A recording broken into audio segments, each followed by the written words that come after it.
All right? Once we manifested on the planet, let me go back. Once we got settled, everything was good on the planet. You follow what I'm saying?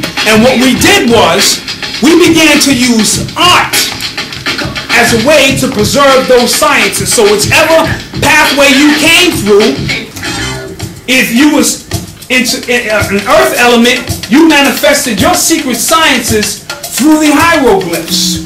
That was where your science was preserved, within the hieroglyphs. And it wasn't just art, but remember we talking about art being part of a science.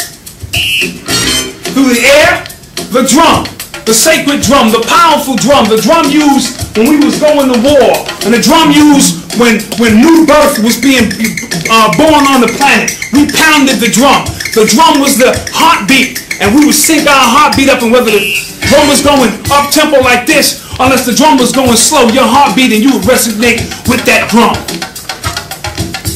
Water, the sacred dancer.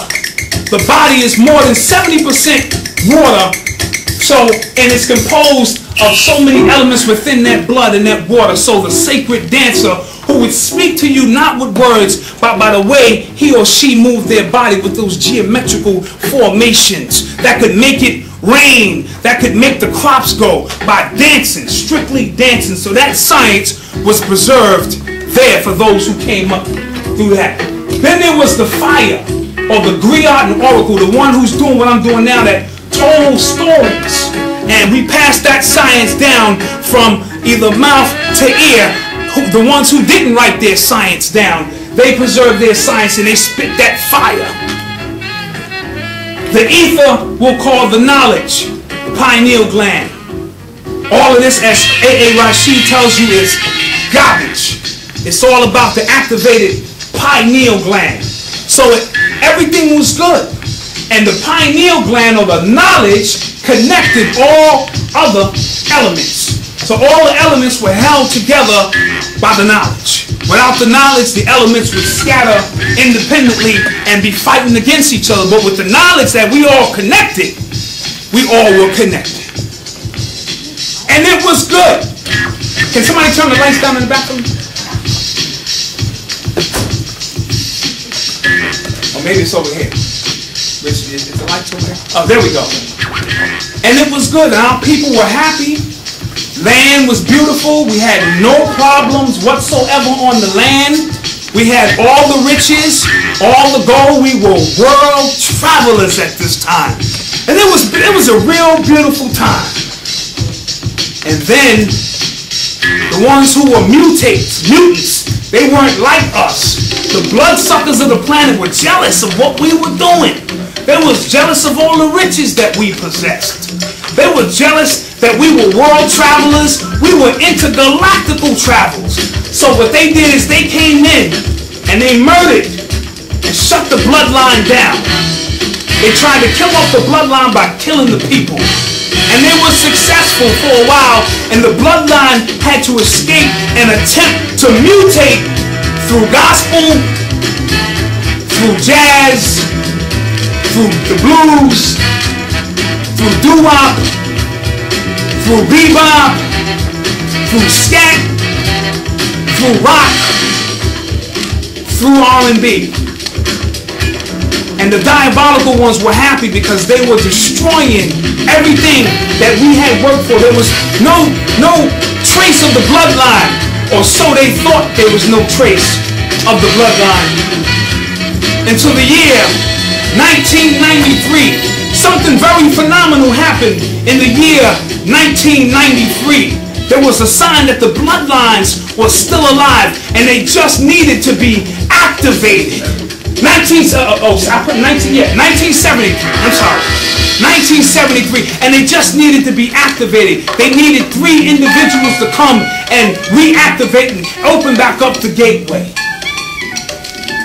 One of those individuals had the power of Hercules, and he was the first one to come to Cedar Park and set up his turntables and his Herculean system, and send out the sound, the call, the breakbeat, the new breakbeat that will reconnect this bloodline.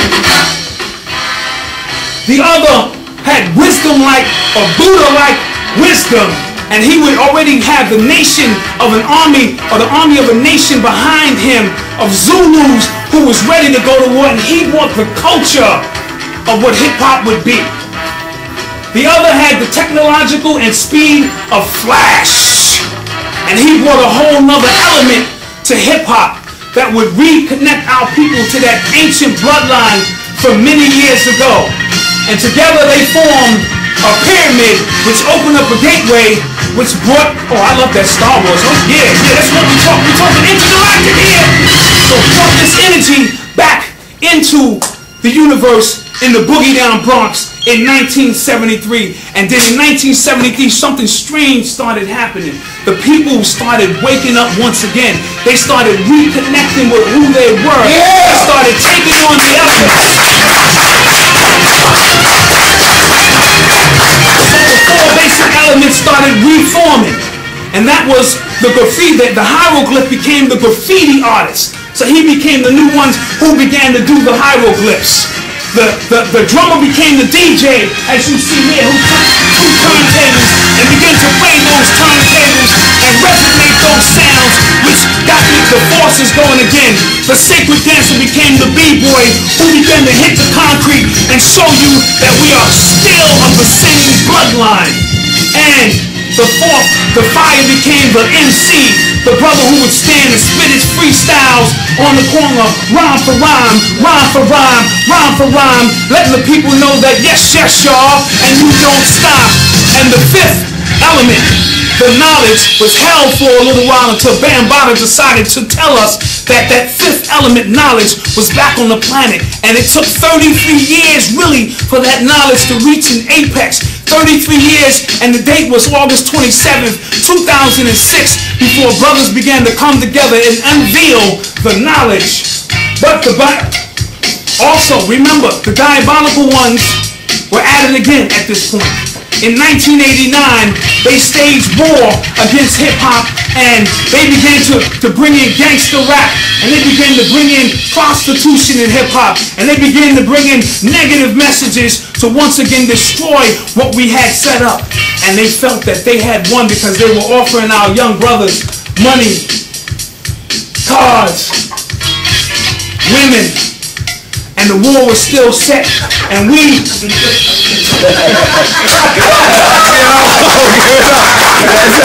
good. But the war is not over.